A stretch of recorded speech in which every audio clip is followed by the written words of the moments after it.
Mankiewich. Ken Fermin is here with me, and also with us, superstar women's lacrosse player from the Stony Brook Seawolves, and I don't exaggerate when calling her that. Taryn Ohlmiller is with us and will be joining us to talk a little bit about the women's lacrosse season and what it's been like to be an athlete during COVID. I mean, we're going to have a lot of questions about that as well.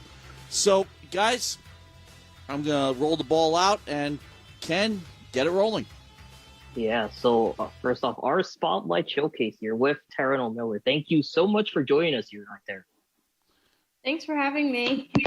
Absolutely. We, especially in these feature segments, we think superstar athletes and someone who, everyone, really wants to listen to, get that insight from. It's really hard pressed to find anyone better, especially when it comes to women's lacrosse, not only in Stony Brook, but not only on the island, but in the nation, than Taryn Ohlmiller. Of course, one half of the Ohlmiller sisters, older sister Kylie, two of you, it goes hand in hand, especially in the NCAA, in terms of the records you two produce night in, night out for lacrosse.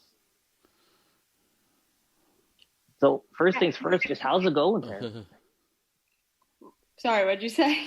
First things first, how's it going? Good. I'm just hanging out. Crazy that everything's over for me. I was talking about it before. It's just completely different for me now, just being done with lacrosse and everything. So I'm just looking on to the next step.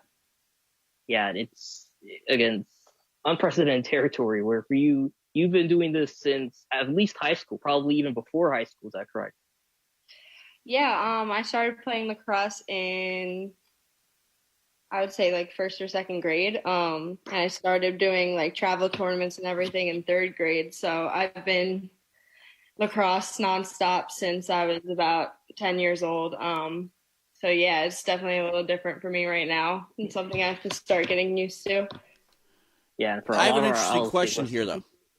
Taryn, I know that when you first start out playing lacrosse, boys and girls play together, which means it's the men's game. At what point in your lacrosse career do you graduate to the women's game? I actually never played men's or boys lacrosse. Really? When I was in elementary school, everything was just girls lacrosse then. So it was never that for me. I'm lucky that my town had a bunch of different PAL teams for us to play on. Obviously soccer was the normal normal sport to start with. I really didn't like soccer at all. So once I tried lacrosse, it was a done deal for me.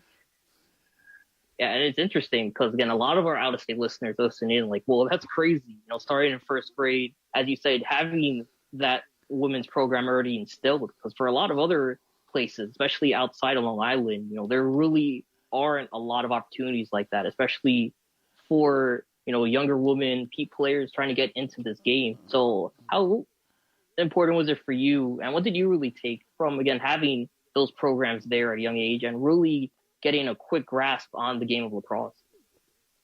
Yeah, I mean, like I said, I was super lucky to be able to just start playing girls lacrosse. Definitely on Long Island, it's a lot different than a lot of other places. So, I've been very lucky to be able to, start playing at such a young age. And, as I got a little bit older and I started into middle school, there started becoming more college teams that I could look up to and stuff like that. So, I was definitely very grateful for that. And I think that definitely helped me become a better player in the long run. Right. Now, you alluded to it, but you discussed other sports as well. And you said you weren't really interested in soccer, but you are a triathlete, especially in high school, of course, playing basketball and volleyball alongside lacrosse. So what was that like, balancing playing three different sports, training for three different sports at the same time, essentially playing two at the same time with basketball and volleyball. And then also, of those three, choosing lacrosse as the one you wish to specialize the most in. Yeah, when I was in high school, I played volleyball, basketball, and lacrosse. So the three different seasons, I had a different sport to play. And I think that was honestly better for me as an athlete, getting to work with other coaches and learning different types of skills and stuff like that. I think that made me a better lacrosse player in the long run. Just I think that just all the different, you learn so many different things from volleyball, and then you learn other things from basketball. And I think just learning that time management, being able to split the three, really helped me too once I got into college. But yeah, playing three sports was awesome for me. And, like if I didn't play lacrosse, I would have played basketball. If I didn't play basketball, I would have played volleyball. So, I really enjoyed playing a lot of those sports. And I think that made me a better athlete in the long run. A lot of coaches will tell you that there are a lot of similarities between lacrosse and basketball, especially with defenses. Did you notice that too as you went back and forth between the two? Yeah, definitely. Like you say, a lot of coaches say that, basketball and lacrosse are pretty similar. It's just my travel coach actually used to always say to us, "It's basketball with sticks, ladies. It's basketball with sticks." So yeah, it was just basically, with the defense, just getting low, moving your feet, just kind of like knowing where you are on the court.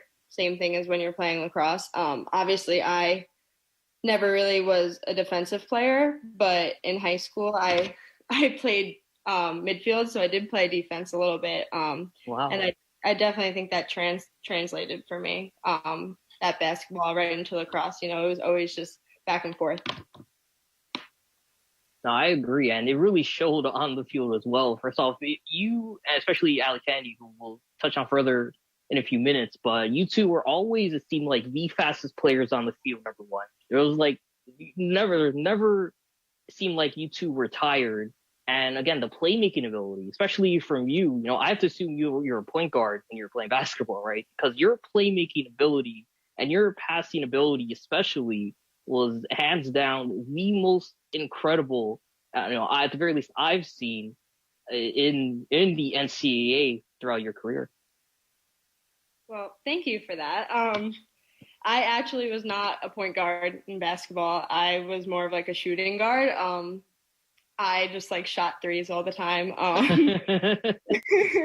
But you fit right in the PL 2-point goals. I was actually pretty good at basketball. I actually scored my 1,000 points in basketball, which was pretty crazy. That's awesome. Yeah, and I believe you're all county as well, if that's correct, Bryson. Yeah. Yeah.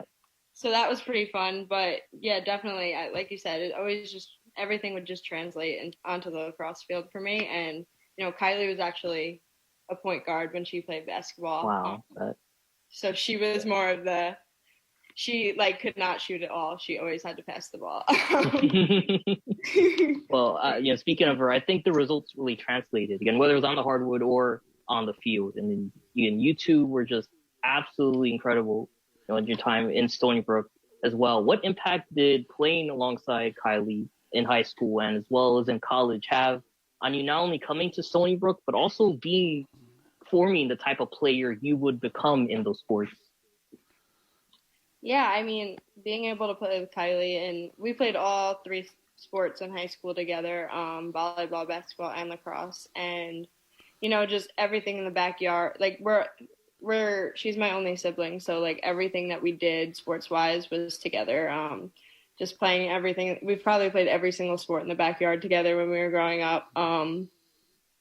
So I think that definitely translated once we got into high school. And, when she decided that she wanted to go to Stony Brook, I mean, that was super awesome for her. And in the beginning, I definitely wanted to, have my own journey once I got to college. But, once I started seeing her get to Stony Brook and, they started changing the game and becoming up top in the NCAA. So that's when I kind of decided that I wanted to go to college with her too. But I think that, her having her first 2 years by herself and then us being together for 2 years and then me getting my own 2 years at the end, I think that's what made it even better for us because we both had our own individual times, but, we're we were able to, come together too. Absolutely. It became the subject of a feature story, but you, and Kylie, Allie, several Stony Brook players seem to be the common thread that in many cases, not all, that you were overlooked by recruiters for a lot of the big traditional schools, which gave Joe Spolina the perfect opportunity to sneak in and bring you guys over to Stony Brook. Was that simply the case with both of you? Because I'm sure you were making headlines in high school. I'm sure you had the attention of some of the top schools. Yeah. So when I was younger, I always wanted to go to like the top schools like Florida, Syracuse, Duke. Yeah. Yeah. So, but once I started getting recruited, I wasn't getting really those high looks either. Definitely, it's the same old story. All of us were getting under recruited, and then I initially committed to play at Towson, and so I committed when I was in 10th grade to go to Towson because I, thought I wanted a different experience than what Kylie was having. But once she started playing at Stony Brook and I was going to every home game and seeing that everyone could come to all of our games all the time and 30 minutes away from home, like that kind of just like switched in my head that, I think I should go to Stony Brook too. But yeah, so once we all got there, it was kind of that same old story that Spolina always talks about. Under recruited players, just we have a different chip on our shoulder. I think that's what pushes a lot of us to want to be the best and prove a lot of people wrong. Well, now you have to wonder. Yeah, I wonder though if I'm sure somebody has figured out if Joe Spolina is snooping around, there must be somebody good around there. So he's looking for because it has continued up to this point that he's built this team together, and all of you have emerged as not just Seawolves Hall of Famers, if you want to say that, because I'm sure you are shoo-ins for it when your time comes, but nationally recognized top players, Tewaaraton candidates, the works. And from virtual low known as a freshman to that lofty level, that's quite a trip. Yeah, I mean, it's definitely something that, he always talks about. Rather than recruiting the best players, the best lacrosse players, really recruiting the people that are going to work their ass off and bring their lunch pail to practice every day. And, I think he really is the type of coach that likes to mold those type of players into great lacrosse players. And I think the past couple of years, he's definitely been able to do that for a lot of us.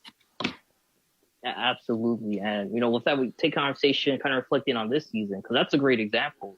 Seeing a lot of those young names. That's what we here at Station label kind of the future of the franchise, quote unquote. Having those new players on the attack or midfield, like Jaden Hampel, Ellie Macera, defensively as well. Seeing Cameron Halsall in her second or the first full season in between the pipes as a Seawolf, alongside Haley Hunt, who got a lot of playing time this season. So with all of that new talent there, what did you really notice the team was like heading into this season compared to prior teams? Yeah, I mean, every year we get a bunch of really good freshmen, but I think this year was a little extra special. We had a bunch of people that were just, ready to work hard every day and, just buy into what we were doing in practice every day. And, we always talk about, just at practice, just taking a look at those upperclassmen, like someone's in your spot, just learn from them, watch them. And like, you're not going to come in as a freshman and just completely like turn everything around. But I think that those players really took on that role that they were able to watch in the fall, especially in a crazy, unprecedented year like this one. Oh yeah. They were able to really, take their time and figure things out. And I think that, the first couple of games, they were still figuring things out, but towards the end of the season, a bunch of them, like Ellie Massera, Jaden Hampel, a bunch of them really played a big role for us. And I think that was super helpful. Absolutely. And I think calling it a treat, as you said, is the right word, because for a short while there, we didn't even know what the future held. Of course, in March, everything shuts down. Your future is kind of in limbo as Sean Helbron and the rest of the NCAA tries to figure out what to do with all these seniors whose seasons just got cut short. Thankfully, they allow blanket waivers, and you were the first significant athlete, especially here. I believe you were the first student athlete here at Stony Brook to say, yeah, I'm coming back. I'm using that blanket waiver. So how important was it for you to return for that final season? Yeah, I mean, if we take it all the way back to March of last year when, our season just got taken from us, that was something we never expected. And, just waiting those couple of weeks to find out if the NCAA was going to grant us an extra year was just like complete anxiety. And kind of just like, it was just a bunch of unknown for a lot of us. For me, it did take me a little bit longer to make the decision because I was ready to go to grad school the next year. I kind of just thought that year was really my last year of lacrosse. But, once I started really thinking about it, I was like, there's no way that I could not be on this team next year if I'm able to. It was just like, once I started thinking of it that way, like, there's no way if my friends that are in my grade are playing in these games and I'm not, like, there's no way that I can be like, not be a part of it. And, just like, we just ended off on such a like bad way last year with COVID and everything that like, I would totally regret it if I didn't go back. So once I was able to make that decision, like you said, I think Allie made that decision right away. And then I was right after her. And that really kickstarted, not only for the lacrosse program, but for, I think, every spring program. So after that, a lot of baseball recruits announced they would return, football as well. And I feel like the two of you were the big catalyst in that happening for Stony Brook. Yeah, we definitely, it was a tough decision, but it was also a super easy decision to make because, it was just, there's no way I could end my lacrosse career that way. So I think that once a lot of people started, across all the other teams, they were thinking the same thing. I really don't think there was many people that decided not to come back, on a bunch of teams. And, we're super grateful that, Sean Hilbro and our athletic department, they were able to give us this opportunity and let us come back and give us all these opportunities. So, I'm super grateful for that. And, it's been a really great extra year. Absolutely. And I mean, we, especially here at the station, we're so grateful too, just to see you back on the field again. And so many incredible highlights to go through. And I think the one we're going to focus on now is Senior Day. I'll go back to May 1st against UMBC. I mean, arguably the greatest, and one of the greatest single game efforts I've seen really been broadcasted, especially here on WUSB. An eight goal afternoon gets you over the 200 goal mark for your career. What was that like heading into that day and during the game and afterwards? Yeah, Senior Day was so special, especially because, last year we didn't know if we were ever going to get one. Even this year we didn't know if it was going to be, our parents going to be allowed at the game, or is it going to be the same? Are we going to be able to have fans? Is Senior Day going to be as special? But, our team and our parents and the athletic department made it incredibly special for us. And just being able to go in there and, have one of the last games playing in that stadium and that way, it was really special. And, the team made it really special for a lot of us. So. And you especially, as I said, 8 goals. Was that planned? Was there a strategy where it was like, okay, we know Taryn only needs 7 goals to crack 200, so we're going to focus the playmaking on her? Or was that something where you just had the hot stick and rode it? I honestly don't think any of us even knew that that was a thing. So I didn't know I was even close to that mark, but it was just one of those days where my teammates were getting me the ball, and there's a lot of times where I would be marked off, or it would be other people's. It just happened to be I was open a lot that day. But people were really getting me the ball, but it was just vice versa. So my awesome teammates were ones for that one. Yeah, and after that as well, that really, Matt and I agree. That was you were already on a roll that at that point in the season, but that really was the kickstart for the Stony Brook team as they really rolled through in the America East tournament, beating UMBC again. You were obviously a big factor in that, as well as topping UAlbany for I think the 7th straight season to win the conference title, and from there dominating against I believe it was Towson and Rutgers.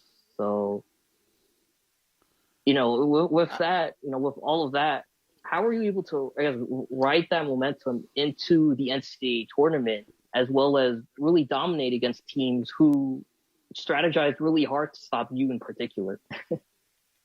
Yeah, I mean, we were absolutely playing our best lacrosse in May, and that's what any team wants, really. Like I said before, talking about those freshmen and those younger players, even the sophomores that they only got in 5 games last year, so they didn't really have that much experience. So just having those first 10, 12 games, just, getting everyone into the swing of things. And we were playing the best that we've played all year in that UMBC game, America East Championship, all that. So I think just, riding off of that in practice all week after those games, like each day we were just getting better. And I think that, that was just the mindset going into that. Now, one of the incredible things, especially for you in particular, is that, for most people, an 8-goal afternoon is maybe the career highlight of, is the career highlight. Maybe they only get, one of those in their career during the 4 or 5 seasons. But you followed that up a few weeks later against Rutgers with 12 points, which is the most for a single game in the postseason, with Katie Rowan Thompson, who you battle a lot against UAlbany. So could you take us kind of through your kind of your mindset on that day against Rutgers, where you were just finding everyone and finding the back of the net? Yeah, I mean, honestly, we were going into that game like any game. It was a faceless opponent. We didn't know that much about Rutgers, but we did know that they were having a great year, one of their best years yet. So we were just preparing for them the whole time. But just getting into that game, I think that was the best game that our team has played all year. And I just think that was just a team effort, just all across the board. Our defense played amazing that game. Cam played amazing in goal. Our middies, we were winning draws. It was just a huge team effort, and just kind of the icing on the cake for my last game ever playing in that stadium. So that was really great. Yeah, and one thing I don't necessarily say you're going to take with you, but it's going to be different the next time there's a Stony Brook lacrosse game. Obviously, you won't be, and Alec Kenny won't be there on the field, but I want to talk about that iconic 5-2 motion offense. Really just the motion offense Coach Spalina is known for on the attack, where he can really slot in anyone, anywhere, around the key, top the perimeter, and really, that's where the playmaking is. So could you describe your role there? Because a lot of the times you were set right by the cage, getting cutting a player teammate in, whether that was Hampel or Allie Kennedy or Kaylee Huff or et cetera. Yeah, so as an attacker, I play mostly behind the net, kind of like a crease attacker, as they call it. So basically, I like to think that I'm better at, my passing abilities. So I think it's just great when my teammates are just cutting nonstop and I have the ball back there. They make it so easy for me. So yeah, it's just that offense, we don't really have, he doesn't put any plays in really. It's just, free flowing offense, just dodge and pass, and we just want to keep the ball moving as quickly as possible. And, you know, when we just have people that are able to buy into that offense and just keep things quick, and, you know, that's just the type of offense that we're looking for. And, you know, those last couple of games, I think that we really put that out there. Agreed. But then we come to North Carolina. Mm-hmm. Yes. Team you started the year against, and now the team that is the main obstacle to the Final Four. What was the preparation like for this team, having faced them before? I mean, you went through the video, you went through everything, you were prepared, you were ready to go. What were you expecting from them the second time around? I mean, we were expecting to play the best team in the nation. They were number one all year, and we did play them our first game. But like I said, we were playing our best lacrosse in May. So, you know, kind of just like how we prepare for every game. It's all about us mentality. It's not really about who we're playing against. But obviously, you know, going into playing the best team in the country, we have to be able to prepare for that. So I think that, you know, we had to think about our depth for that game, because we knew that they were going to have people coming off the bench nonstop, midfielders. It was going to be super hot. It ended up being 90, 92 degrees that day. Wow. Yeah. So and I was going to say, and you compare that to games at Laval, where for a lot of the season, it was sub 50s. You know, maybe humidity played a factor, raise it up to maybe feel like 75. But that was really the first game, or maybe second after that Rutgers game, where it felt that hot, I'm assuming. Yeah, and, you know, that's something that we're definitely not used to. Definitely the hottest weekend of the year for them down there, too.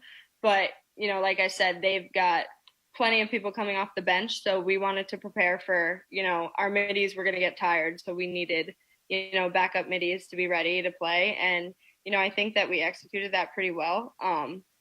It just didn't end in our court at the end of the game.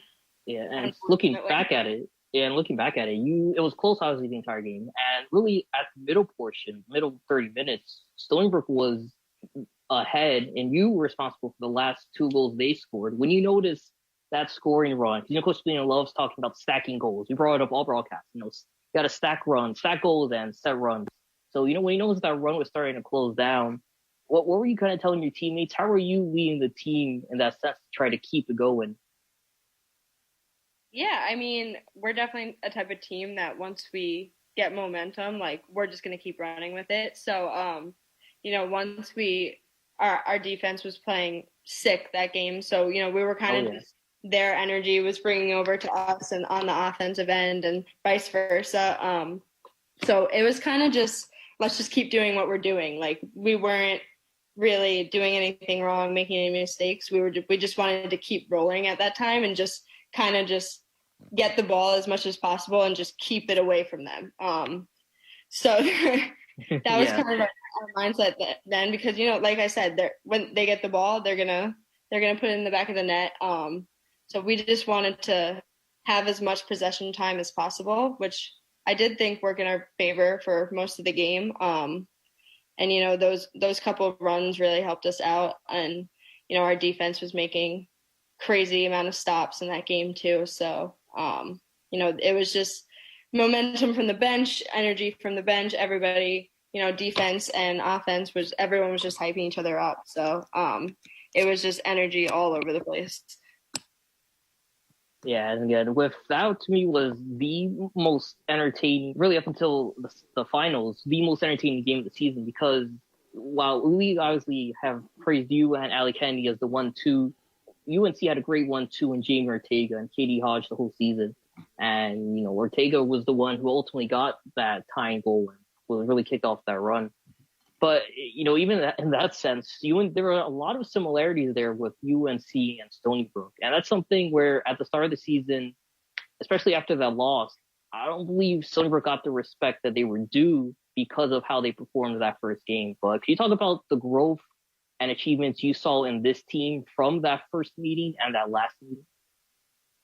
Definitely, yeah. I think, like I said, we were playing our best lacrosse in May, which is what everybody wants. But the growth that we made from that first game against North Carolina. I mean, obviously, it was the first game for us and them since March of the year before. So it was bound to be a messy kind of game. But like you said, that that was kind of a bummer for us. And then that loss also after that against Syracuse kind of just, I think made people look away from us for a little while. But, we had a bunch of games during the season that we were able to get those freshmen, those sophomores in to get that experience and, just kind of building everybody up as a team, kind of just worrying about us as a team and not really thinking about what anyone else had to think about us. That type of mentality definitely helped us grow. And just having everybody kind of buy into what we wanted to do, which was the goal of a national championship and just getting somewhere that we've never been before. So absolutely, I think that we grew crazy over those past couple of games, especially, and I think that we really ended on top, a really great place for our team.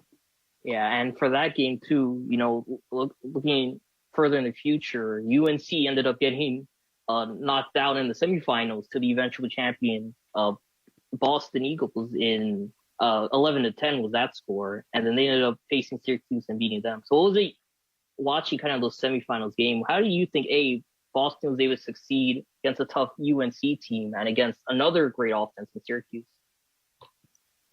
Yeah, I mean, watching that game was pretty tough because we wanted to be in that game. So Right. It's hard watching games like that, but it's also kind of a learning experience too. I mean, it's tough for me because obviously our UNC game was my last game. But for our younger kids, just watching that and just it makes you want to be there.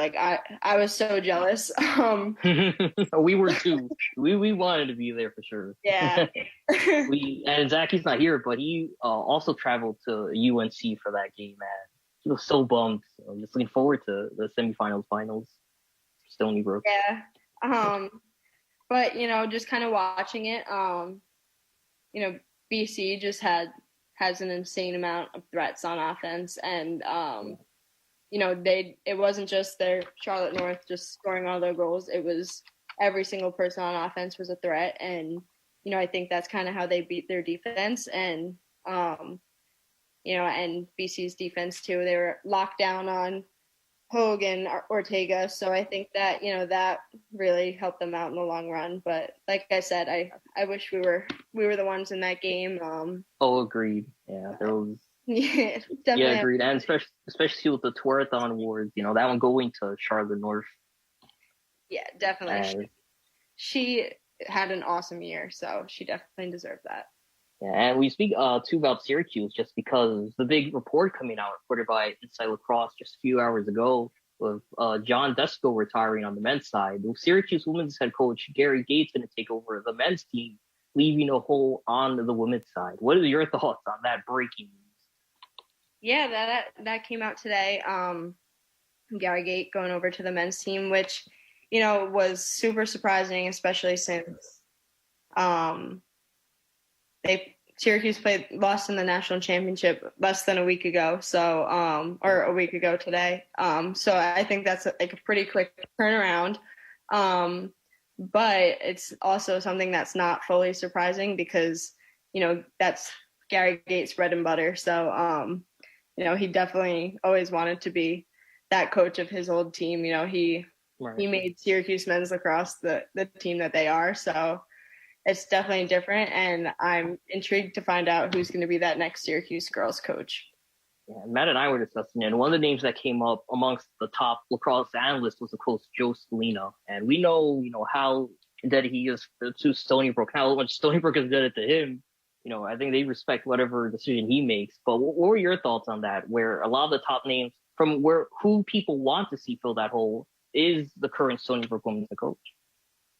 Yeah, I've been seeing that a lot on Twitter. I do think that people are saying that because of his son Joey who's going to end up going to Syracuse in not next year, but the year after that. But it kind of just speaks to how, people have respect for him and they think that he is one of the best coaches. So I think that it's going to be crazy to find out what happens next for them. I did see that there were a bunch of other people's names being thrown around, like Michelle Tumalo, Kayla Trainer, all that. So I think it's going to be interesting to find out who I'm sure they've already figured it out. It's just when they're going to announce it to the world. So Right. it's I'm a bit shocked we haven't seen either your name or Kylie's name thrown around there. That's something you've looked into, post playing career, you and Kylie, in terms of coaching collegially. I mean, that would be pretty cool to do it together. I'm not sure what Kylie's plans are. She's definitely thriving with her lacrosse business right now. Oh yeah. But when she was coaching as a volunteer assistant coach at Stony Brook with us, she absolutely killed it, and she was a great coach for all of us. So I can definitely see her doing that in the future.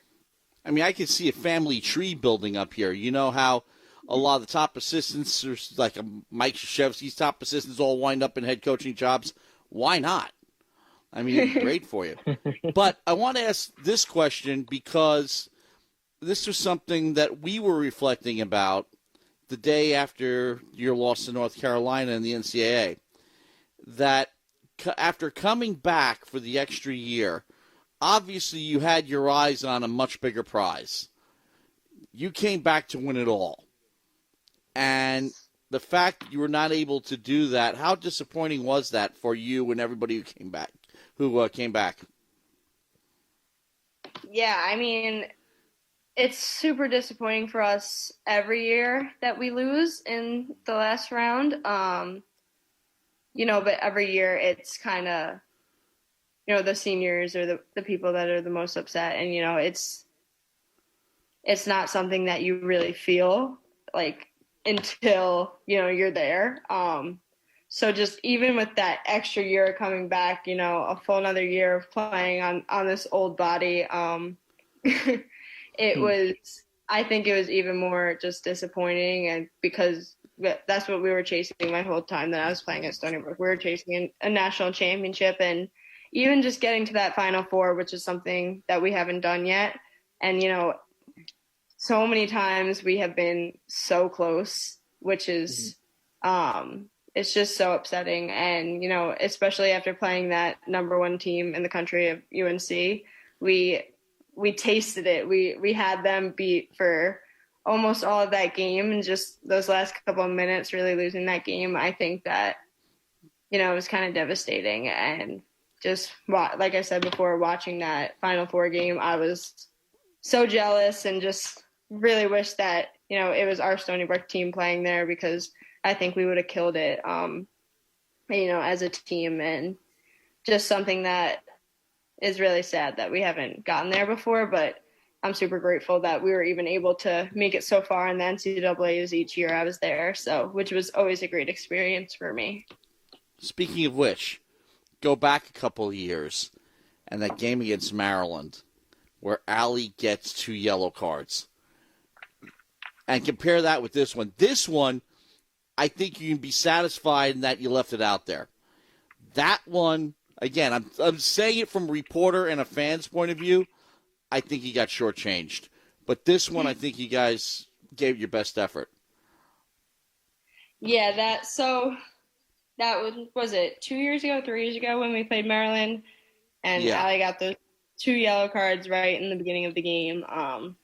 And she wasn't able to play. You got Allie did. Allie got the 2 yellow cards, right? Or was it you? No, it was Allie. It was Allie. It was Allie. Okay. Okay, my memory's still good. But yeah, that was a tough year too, because that was probably the first year that we didn't, my freshman and sophomore years, we lost by 1 in the Elite Eight, to Maryland and then to Boston College. And so that was the first year that we kind of got beaten by a lot. But that year it did end up that Maryland did winning the national championship. But, like I said, it's just every year is completely different. And, just even being able to be in the NCAA tournament is just something that I've never, as a kid, probably never would have pictured that I would be able to do. So just being able to be a part of that is super cool for me. Absolutely. And again, we really tip our hats to you because, again, you especially have overcome so many roadblocks. And, we don't want to get into it, but you've gone on record so many times about, again, the ACL injury that caused you to miss the latter end a couple seasons ago. And obviously, again, dealing with the pandemic as a senior, where, again, you were in limbo for a little bit, and then obviously having to come back and have to retrain after missing so long where you couldn't really do anything because everything was shut down. So, again, just testament to how hardworking you are. And again, as well, the program, Stony Brook, where they have so many roadblocks that they overcome, especially when it comes to recruiting and going up against those other power conferences and being able to show that they could take the punch and dish it too. So it's how amazing is it seeing this Seawolves team grow, and you being a big reason for why a lot of girls want to come to Stony Brook.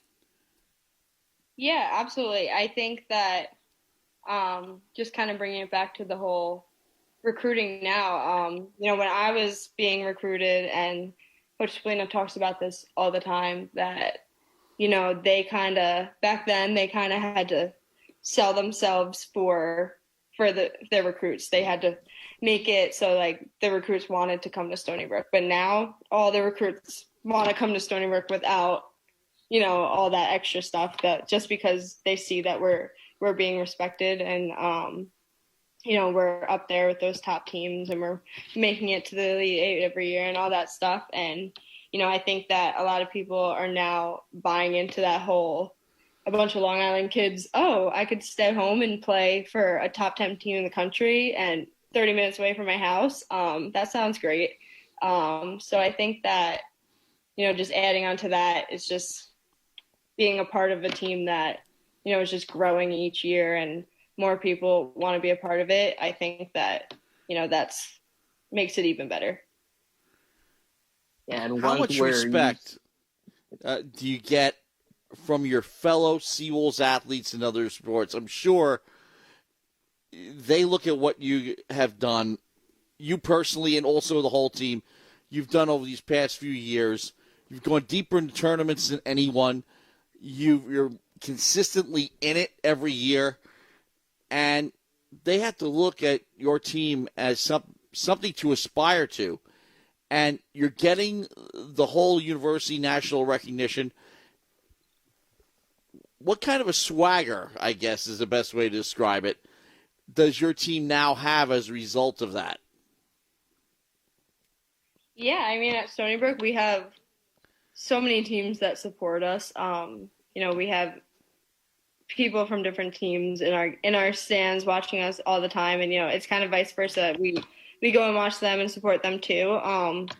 So it's kind of like that whole, we all support each other in the athletic department, and we support them in their goals too. So we're there to cheer everyone else on, trying to get those America East championships. The women's soccer team has gotten it a couple of years in a row now. So, just everyone supporting each other, I think, is what's helping us as athletic department. We're just getting more respected every year, and putting Stony Brook on the map as, not just women's lacrosse team anymore, but women's soccer, basketball, and all these other sports. So I think that if we just keep growing with that Stony Brook is going to be a national power in the next couple of years for all sports across the board. Agreed. And it's so crucial too, especially, on the women's side, where you look maybe at the start of the 2000s, and it was the men's sport getting a lot of credit. Baseball going to College World Series, the men's lacrosse program making it to the Final Four, I believe. Those incredible runs. And now, as you said, you've really seen a switch. Volleyball making it to the NCAA tournament, women's soccer, as you said, making it, basketball for the first and second time program history, winning the conference title. And obviously under Joe Splina, Stony Brook has become the team to beat, and they've been unbeatable in the America East, winning over 50 straight conference games So with that, what do you see? Who do you see stepping up in the future for the Seawolves, especially in women's lacrosse? Who do you think is going to be that next 1-2 tandem that Courtney and Kylie were, and yourself and Allie Candy were? Yeah, you mean on the lacrosse team who's going to be that next? It could be anyone really. It's just we have so many great players on our team that, each year we have people that are growing. Even this year, Bridget Constantine was like my go-to girl on offense with me. And we've got Caitlin Hart. So, it really could be anyone. There's just so many great players that you never know who it's going to be, really. It's just I think every game next year, one person is going to have a great day. The next day, it's going to be someone else. It's just, that team effort that, everybody is going to be a big part of the reason why Stony Brook's on the map next year, I think, definitely. Absolutely. So before we let you go, I do want to ask a couple questions on the pro sports side. Because you've been paying attention. We spoke about lacrosse earlier. The college finals, Premier League lacrosse starting up their season earlier this week. Coach Shanachuk, as part of the Whippersnakes, got his first win of the season. Well, they don't look locally at the Islanders. They're a team that we could really make a comparison to Stony Brook to, where over the past few seasons, they've been underlooked and they've made upsets the norm, beating Pittsburgh, beating Washington in the postseason, and now against Boston. You're looking at the two best defenses in the NHL. It's similar to a lot of Stony Brook games where you have Spallino's incredible trap zone defense going up against another defensive powerhouse. So what does it take to win in games where it's defense first mindset? Yeah, I think, our team really prides ourselves in our defense. Our offense is we've always got people that are going to score on offense on our team, but our defense is really the glue that keeps our team together every year, I think. So, just kind of that, just everything, like you said, you started talking about the Islanders, just it takes a lot I think it's really just that team chemistry, everything that, just holding that together. I think that's a big part of that. And offensively as well, seeing, that fourth line in particular really stepping up, the Barzell in particular really stepping up the past couple of games as well. It looks like, at least to me, this team is starting to get it clicking, and that's a good sign this late in postseason.